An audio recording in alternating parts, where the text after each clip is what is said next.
the ride. Power to the people, get your paper and your mind right. We come together, we can take it back overnight.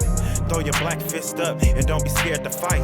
We living in hell now, I ain't afraid to die. Power to the people, get your paper and your mind right. We come together, we can take it back overnight. Throw your black fist up and don't be scared to fight. We living in hell now, I ain't afraid to die. Time to rally up the troops, tighten up your boots, sipping coconut juice. There are lots of opportunities here to grow. Continue to ask me questions in the comment section. Make sure you subscribe. Subscriptions is what I need in order to start making that money, and I need the views. There is a website called Zoom Tanzania. I was faithful to this website. You know what it's like? Zoom Tanzania is like Americans Craigslist. And you can go find jobs, houses, cars. It can be a little suspect. It can be a little suspect. Sometimes, no. But yes, Zoom Tanzania, it gave me a good idea of not only the prices in the market, but also just the standard of living, what a house looks like, bathrooms, kitchens, sizes, the outside, just the overall house. Like, it just is somewhere where you can look at houses. It's pretty self-explanatory. Same thing that would be on like a Craigslist. I didn't have no trouble with that until I got here and I actually tried to reach out to these people and I wasn't getting quick responses, you know, so boom, do your research. Looking for Airbnb is very important because nobody is gonna hold your hand through this process. You wanna put yourself in a situation where if you need assistance from somebody, they'll be there to assist you or they'll be able to provide services for you. I emailed the Airbnb host. I had my son who was at the time when we moved here, he was only 1 year old. I requested for someone to watch him while I go work and find a house because I was not gonna be able to go out and look for a house, have job on my back. No, in the heat. No. So I needed someone to watch him. I needed someone to cook. Our Airbnb, we had a kitchenette, but we didn't have like a stove and area to cook. Luckily, our Airbnb was connected to a bigger house, a main house. They did have a kitchen. So I emailed maybe like 3 or 4 Airbnb hosts. You know, I told them what I need. I told them that I needed a Delali, someone to help me go to find a house. So a Delali is like a real estate agent. It would be equivalent to a real estate agent in the US. I had 2 Delalis helping me, and I probably went out to look at houses 2 times with each Delali before I had made a decision on this house. I paid them between 10,000 to 20,000 shillings each time we went out. Then once you find the house that you want, you'll pay 1 month's rent to that Delali. So for example, my house is $400 US a month. So the Delali who found this house, I paid him $400 US for helping me find this house. Boom. I emailed all the Airbnb hosts. I told them I need someone to watch my son who could also cook and clean. Some of them are like, I don't have resources that I don't provide that, boom boom. And so that's how I kind of like cross people out. Nice, my Airbnb host, she was on it. That's how I knew this is the girl that I'm gonna do business with. I needed her. So when I got here and I was not having good luck on the Zoom Tanzania website, I mentioned it to her and she connected me with a Delali. The other Delali that I found was recommended by a family. They have a YouTube channel. They worked with this Delali and they recommended her to me, and that's how I got her information. She was amazing, but she just didn't find this house for me. Oh, okay. This is very, very, very, very, very, very important because I have come across one person who is actually from Tanzania. Basically, she was scammed. Another great thing of having Nice, she recommended when I was looking at this property that I go to the Municipal, I hope I'm pronouncing that right, that I go to the Municipal Council and make sure that this house is who they were saying it belonged to. Because the guy who owns this house actually lives in Zanzibar. So there was a middleman.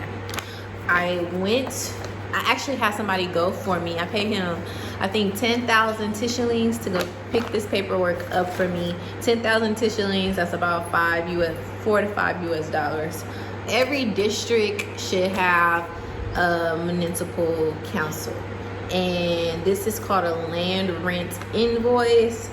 It gives you all the information of what's owed, the rent paid on the house, the interest, the amount due, dates, the district, the block, the number, the total area, the size of the house.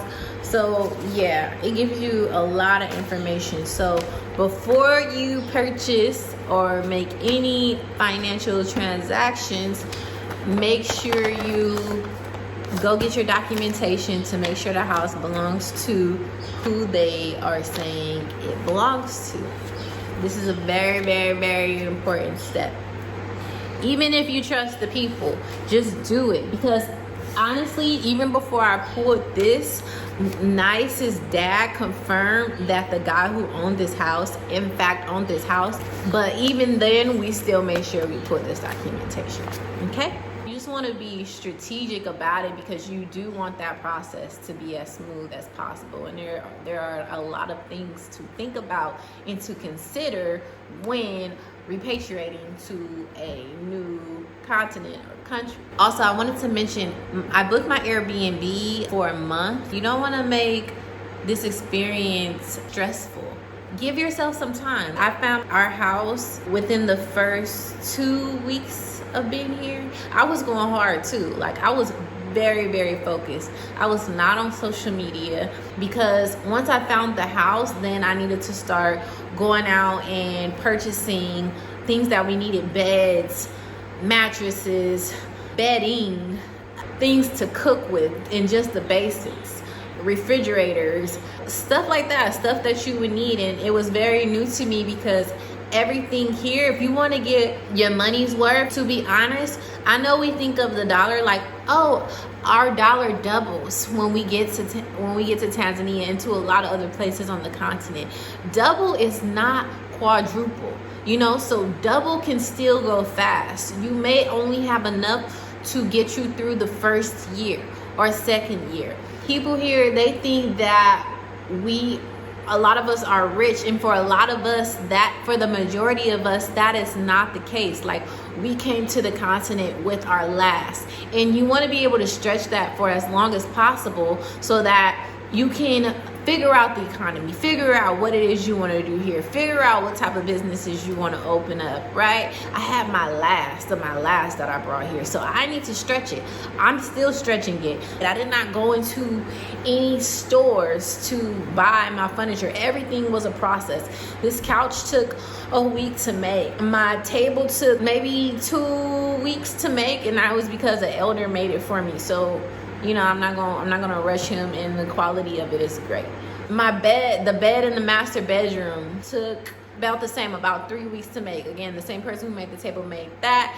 Yeah, and I saved a lot of money by doing this. If I would have bought this sofa, I paid about 900 shillings. So if I would have paid for this same thing at the store, it probably would have been 1.5 million shillings to about 2 million shillings, if not more, maybe 3. That would have been about over $1,000 US for the couch. For the table, I spent about, I want to say 600 shillings.